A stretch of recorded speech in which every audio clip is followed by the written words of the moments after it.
बहुत ज़्यादा यहाँ ग्रोथ के फिगर्स हमें टॉप लाइन पे तो नज़र नहीं आते, लेकिन प्रॉफिटेबिलिटी और अगर पैट फिगर्स को ध्यान दें तो बहुत ही शानदार ग्रोथ है। ईयर ऑन ईयर बेसिस पे भी अगर हम देखें तो टॉप लाइन ग्रोथ नहीं है, लेकिन बॉटम लाइन के अंदर हमारे पास 20-25% की ग्रोथ ये बैंक ने पोस्ट किया है। तो उसके चलते कहीं ना कहीं एक उत्साह ट्रेडर्स के मन में और वो नज़र भी आ रहा है उनके स्टॉक प्राइस के अंदर। But again I would say I will stick with federal when a comparison between RBL and Federal would be there, I'll go with Federal in that case also. बिल्कुल सर। सर एक और counter देखेंगे TCS को। TCS की अभी अभी एक खबर आ रही है कि TCS and Anthropic launch global premier partnership to drive enterprise AI scaling, यानी एआई स्केलिंग के लिए पार्टनरशिप को लॉन्च किया गया है ग्लोबली। और टीसीएस में वैसे तो काउंटर डाउन है, लेकिन इस खबर के बाद ये खबर करीबन 10:30, 10:25 के आसपास आई है। उसके बाद से ही काउंटर में एक हल्का अपमूव देखने को ज़रूर मिल रहा है। क्या कर सकते हैं सर इस काउंटर में? मैं अवॉइड करने की सलाह दूंगा। The Indian IT companies are left with no choice, ये लार्जर प्लेयर्स के साथ कोलैबोरेट करना ही पड़ेगा। और वो कोलैबोरेशन और उसका इम्पैक्ट हमें इमीडिएटली नजर नहीं आएगा, ये 2-3 साल की पिक्चर बनेगी इधर, एंड उसके बाद ही कहीं ना कहीं कुछ मूवमेंट बनेगा।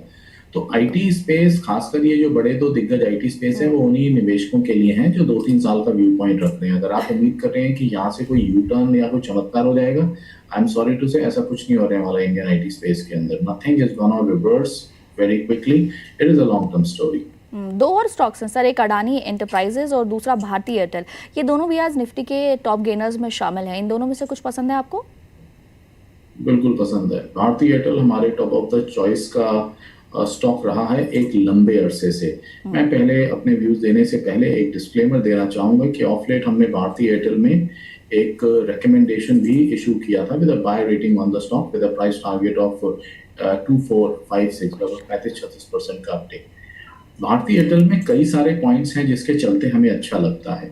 करंटली रिजल्ट्स काफी अच्छे पोस्ट किए कंपनी ने। लाइफ टाइम हाईएस्ट लेवल का रेवेन्यू पोस्ट किया, 2,11,000 करोड़ के करीब के फिगर्स हैं। उसके साथ ही साथ में कंपनी का ज्यादातर आई थिंक निवेशकों को शायद इसका संज्ञान नहीं होगा दैट कंपनी भारती एयरटेल का केवल 52% रेवेन्यू इंडिया मोबिलिटी का इंडिया बिजनेस से आता है और 27-28% अफ्रीका कंट्रीब्यूट करता है।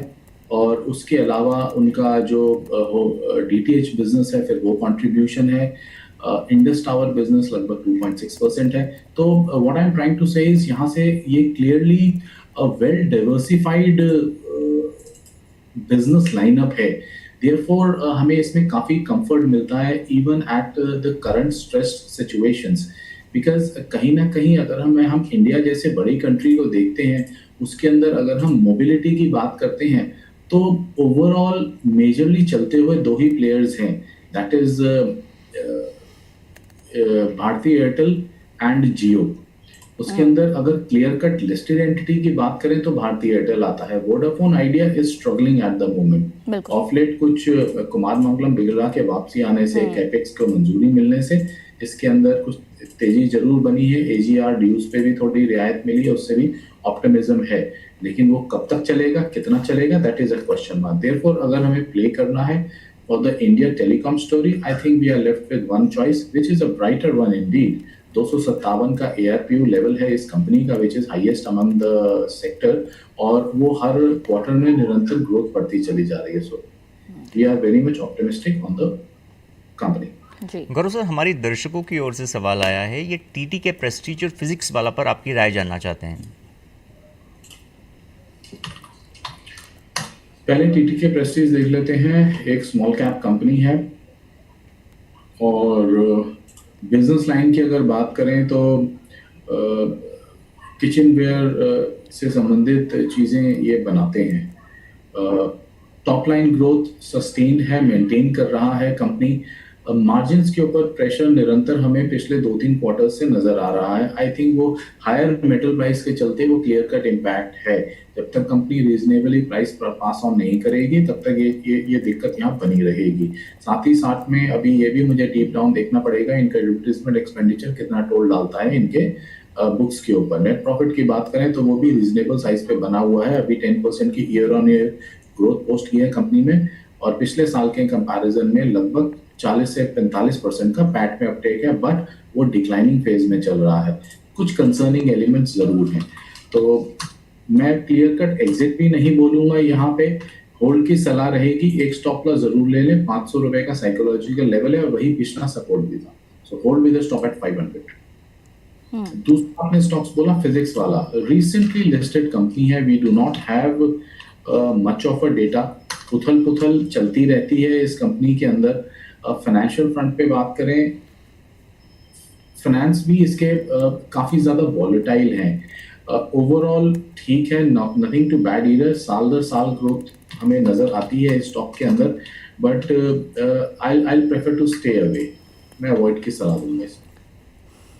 सर कल एक खबर आई कि प्रेसिडेंट ने आरईसी और पीएफसी का मर्जर अप्रूव कर दिया है करीबन 7 साल बाद, जब पीएफसी ने उसको एक्वायर किया था इसके बाद, और इन सब मर्जर्स के बाद जो एसेट्स और लाइबिलिटीज़ होंगी आरईसी की वो ट्रांसफ़र कर दी जाएंगी पीएफसी को।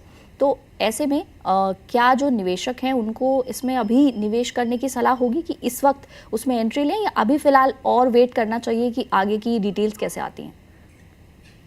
पीएफसी को बाय करने में कोई हर्ज नहीं है, नथिंग हैज चेंज्ड, एक मर्ज एंटिटी बन रही है।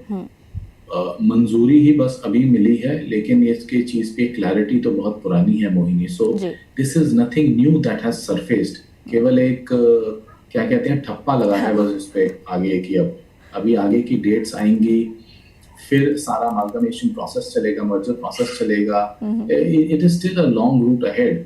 निवेश के लिए कोई दिक्कत नहीं है, they have been a steady performer, और सबसे बड़ी चीज हम इसे एक हाई डिविडेंड यील्ड कंपनी और एक सेफर बिजनेस मॉडल की तरह देखते हैं। अब एक बहुत बड़ा वैल्यू प्रोपोजिशन बन के ये दोनों कंपनीज उभर के निकलेगी। So I think these are good. बिल्कुल। सर बात करते हैं इंटरेस्ट रेट हाइक की, जो हम स्टार्ट में बात कर रहे थे कि अभी तो आरबीआई के कंट्रोल में है इंटरेस्ट रेट्स, तो इस बार हमारी आरबीआई ने तो कुछ नहीं किया, लेकिन अभी फेड की मीटिंग भी आने वाली है जून में ही, और वहाँ का इन्फ्लेशन डेटा भी आया है यूएस का, जो कि हाई है, जिसकी वजह से मार्केट्स पे इम्पैक्ट भी हम देख रहे हैं। सारे इंडाइसेस डाउन नज़र आ रहे हैं, करीबन 1% तक टूटे हुए भी हैं यूएस इंडाइसेस जितने भी हैं, चाहे नैस्डैक देखें चाहे S&P देखें। ऐसे में क्या एक्सपेक्ट कर रहे हैं आप? क्या रेट हाइक्स होने की उम्मीद है इस बार फेड की तरफ से, और उसके बाद फिर आरबीआई का स्टांस क्या हो सकता है? मोहिनी देखिए, वहाँ भी दिक्कतें हैं, बिकॉज क्रूड इंडिया में रेगुलेटेड है, यानी कि जैसे जैसे क्रूड के प्राइसेस में ऊपर नीचे बदलाव आता है वो पास ऑन नहीं होता, ये डिसीजन सेंटर की तरफ से लिया जाता है। Whereas when we talk about United States, वहाँ क्रूड डीरेगुलेटेड है, तो क्रूड प्राइसेस वहाँ बहुत ज़्यादा हैं, इन्फ्लेशन वहाँ भी ऊपर निकली हुई है। I will refrain from commenting कि बाहर पे हम क्या एक्सपेक्ट कर रहे हैं, रादर मैं बहुत क्लियर ओपिनियन के साथ हूँ कि यूएस में जो इंटरेस्ट रेट्स आएंगे, बढ़ेंगे नहीं बढ़ेंगे, that is a different thing, लेकिन उससे डोमेस्टिक फ्रंट पे हमारा आरबीआई अपने लेवल्स को और अपने domestic WPI number, the inflation figures को कंसिडर करके अपना डिसीजन लेगा। वो बाहरी चीज़ों पे इस चीज़ का इम्पैक्ट नहीं आएगा, because economics economic stability and economics run differently for different economies. So we have our different way of calculating our WPI figures, they have different. So I think leave it to the best vicinity of both the governors. बिल्कुल sir, एक stock है जो इस गिरावट भरे market में भी अच्छा खासा तेज़ी दिखा रहा है, और फिलहाल स्टॉक में करीबन 15% ज़्यादा की तेज़ी है। ये स्टॉक है PPAP ऑटोमोटिव। इस स्टॉक की पार्टनरशिप हुई है, यानी कि इस कंपनी की पार्टनरशिप हुई है हचिनसन के साथ, जिसके बाद स्टॉक में करीबन 15% तक का जंप देखने को मिला है। कुछ नया ही खोज के ले आए हैं आप, ये PPAP 338 करोड़ की कंपनी है। I would refrain from commenting, मैंने कभी ट्रैक नहीं किया इसको, तो मुझे ज़्यादा जानकारी नहीं है। बिल्कुल। गौरव सर, मेरा सवाल है CMR ग्रीन टेक्नोलॉजीज़ पे। ये कल ही स्टॉक लिस्ट हुआ है, लिस्टिंग के बाद 40% का इसने गेन दिया, लेकिन लोअर सर्किट लगा, आज फिर से लोअर सर्किट लगा है। इस पर आपकी कोई कवरेज है? क्या लगता है फंडामेंटली कहाँ से आप वैल्यू बाइंग इमर्ज हो इस स्टॉक में होने वाली है? थोड़ा सा 1 मिनट दीजिए, हमने इसमें IPO नोट अपना दिया था, कवरेज रेटिंग है, और बिल्कुल हमने इस चीज़ को कवर किया है। एंड आई थिंक अगर मुझे सही तरीके से याद आ रहा है तो इसमें शायद 18 से 19 के वैल्यूएशन पे ये कंपनी कहीं ना कहीं लिस्टिंग थी इसकी।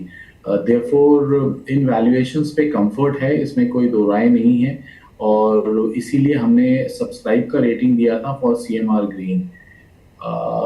I reckon I'm not able to find that paper as of now, but yes, we did have a subscribe rating on the stock. अभी उससे ज़्यादा डिटेल्स मैं शेयर नहीं कर पाऊंगा। जी सर, जी एंटरटेनमेंट पर क्या कर सकते हैं इस वक्त? स्टॉक में अपसाइड है करीबन 2.5% की, और स्टॉक को बोर्ड ने मंजूरी दे दी है 2300 करोड़ के फंड रेज की। इसके अलावा फीफा वर्ल्ड कप भी आ रहा है जिसकी वजह से फोकस में स्टॉक है। मोहिनी, विश्व का सबसे बड़ा जो स्पोर्ट्स इवेंट्स होते हैं ओलंपिक्स के बाद, वो फीफा ही है। बिल्कुल। अब उसका जब आपको ब्रॉडकास्ट के राइट्स मिले हैं, और वो एक सबसे बड़ा पॉजिटिव है। I think this probably could be a turn around for this company, जो कि अंडर प्रेशर ट्रेड कर रहा है एक लंबे समय से। Therefore, I think यहाँ से अभी चलना चाहिए इसको, but we are keeping a very long term approach, क्योंकि अंडर परफॉर्मेंस बहुत लंबी चली है स्टॉक के अंदर। ये कोई 1-2-6 महीने की बात नहीं है, साल दर साल की चीज चली है। मैं बहुत ही कॉशियस अप्रोच रखूंगा। काम करना है, 9 रुपए के ऊपर निकलेगा, थोड़ा बहुत एक चाल बनेगी 10 सवा 10 की, तो मैं स्टेप बाय स्टेप इसमें मूव होने की सलाह दूंगा। I will not be putting in a reasonable chunk of my cash into it. Gaurav, IT counter से एक सवाल है इन्फोसिस पर। आईटी शेयर्स में हम आज वापस से सेलिंग प्रेशर देख रहे हैं। टीसीएस, एचसीएल टेक ने 52 वीक लो लगाया है, लेकिन ग्लोबल ब्रोकरेज फर्म सीएलएसए ने इन्फोसिस पर खरीदारी की राय दी है। काफी अच्छी खबर है कि उनको वैल्यू नजर आ रही है सीएलएसए में। अब ये उससे ऑप्टिमिज्म बनना चाहिए, but as of now what I see is कि यहाँ से कुछ खासा मुझे इम्प्रूवमेंट या एकदम से अपटिक आता हुआ अभी भी नहीं नजर आ रहा। शेयर में एक ब्रेकडाउन आया हुआ है। I will still refrain. मैं रिटेल निवेशकों को सलाह दूंगा कि बहुत कॉशियस अप्रोच रखें। अगर आईटी में ही काम करना है तो आईटी बीज जो ईटीएफ्स वगैरह हैं उनके थ्रू करें, रादर देन आप स्टॉक स्पेसिफिक चुनाव खुद करें। तो आईटी बीज में आपको एक होलसम एवरेज मिल जाता है, जिसके अंदर रिस्क भी कहीं ना कहीं मिटिगेट हो जाएगा डाइवर्सिफाई होने की वजह से, और रिटर्न भी मॉडरेट रहेंगे। So I would have such an approach. बिल्कुल सर, कुछ सवाल भी आए हैं, उनको भी शामिल करते हैं। दर्शक का सवाल है, ये पूछ रहे हैं एलाइटकॉन इंटरनेशनल पर कि उस पर क्या कर सकते हैं। इसके अलावा 2-3 इन्होंने काउंटर पूछे हैं। सुजलॉन पर भी इनका सवाल है। पहले एलाइटकॉन पर बातचीत करते हैं, फिर सुजलॉन पर आते हैं। टोबैको बिजनेस की कंपनी है एलाइटकॉन इंटरनेशनल। वैल्यूएशंस ठीक हैं कंपनी के, बहुत ही ज़्यादा वेरिएशन है इस कंपनी के रिटर्न्स के अंदर। बहुत कॉन्शियस अप्रोच रखना चाहिए। हमने कभी इसमें डीप ट्रैकिंग नहीं की है इस कंपनी की। मैं अभी एक प्राइमा फेसी अप्रोच ले रहा हूँ to actually address the viewer query, and उसके चलते जो चीज़ सामने आ रही है that is not at all impressive। Avoid की सलाह देंगे, है तो पहले बाउंस पे निकल जाए, नहीं है तो अवॉइड करें। अगला इनका सवाल सुजलॉन पर है। इन्होंने खरीदे हैं इसके शेयर्स 51 रुपीज़ पर। आप पूछ रहे हैं कि टारगेट क्या हो सकता है। सुजलॉन में लंबी अवधि के लिए होल्ड करें, या 5-10% का मूव ना देखें। इस स्टॉक के अंदर एक अच्छा खासा रिटर्न देने का पूरा पोटेंशियल है। ये क्वार्टर के अंदर थोड़े से रिजल्ट्स कहीं ना कहीं एक स्ट्रगलिंग एलिमेंट हमें दिखाई दे रहा है, लेकिन रिन्यूएबल एनर्जी के क्षेत्र में जिन वैल्यूएशंस पे भी सुजलॉन अवेलेबल है, बहुत ही कम ऐसी कंपनीज हैं जो उस वैल्यूएशंस पे अवेलेबल है। मार्च क्वार्टर के नंबर्स में कंपनी ने लगभग 25% का टॉप लाइन सेल्स में ग्रोथ पोस्ट की है। मार्जिन्स में अंदर इम्प्रूवमेंट आया है। टॉप लाइन ग्रोथ तो कमाल की रही है, सीधे डबल से ज़्यादा का आंकड़ा पोस्ट किया है। Year close to 60% uptick as far as sales is concerned, and close to 50% uptick as far as profitability is concerned। बहुत ही कम कंपनीज हैं, डिस्पाइट दैट केवल 23 के प्राइस टू अर्निंग पे ट्रेड कर रहा है। आई थिंक इससे बेटर प्रोपोजिशन क्या ही बनेगा अभी फिलहाल। तो एक लॉन्ग टर्म अप्रोच से इसमें निवेशक रहें। आई थिंक आने वाले 1-2 साल के अंदर इसके अंदर बहुत अच्छे रिटर्न्स देने का पोटेंशियल है इस कंपनी में। बिल्कुल। इन्हीं का एक आखिरी सवाल, हालांकि एक पेनी स्टॉक है GTL इंफ्रा। और इस पर इनकी आई गेस इन्वेस्टमेंट है, तो ये कंपनी रिकवर होगी या नहीं ये पूछ रहे हैं। आई गेस इन्होंने इसमें पैसा लगाया हुआ है। फ्लैट अर्निंग्स है मोहिनी, कंपनी निरंतर लॉस पोस्ट करती आई है। अभी इस क्वार्टर में 11-1200 करोड़ का प्रॉफिट आया है। I have to study deeper कि वो किस तरीके से बनकर आया है प्रॉफिट। ओवरऑल देखा जाए तो ये एक अंडर परफॉर्मिंग और एक ऐसा स्टॉक रहा है मोस्टली जिसने सर्किट्स में भी रहते हैं और कुछ खास मूवमेंट नहीं होता है। बेटर है कि अवॉइड करें इस स्टॉक को।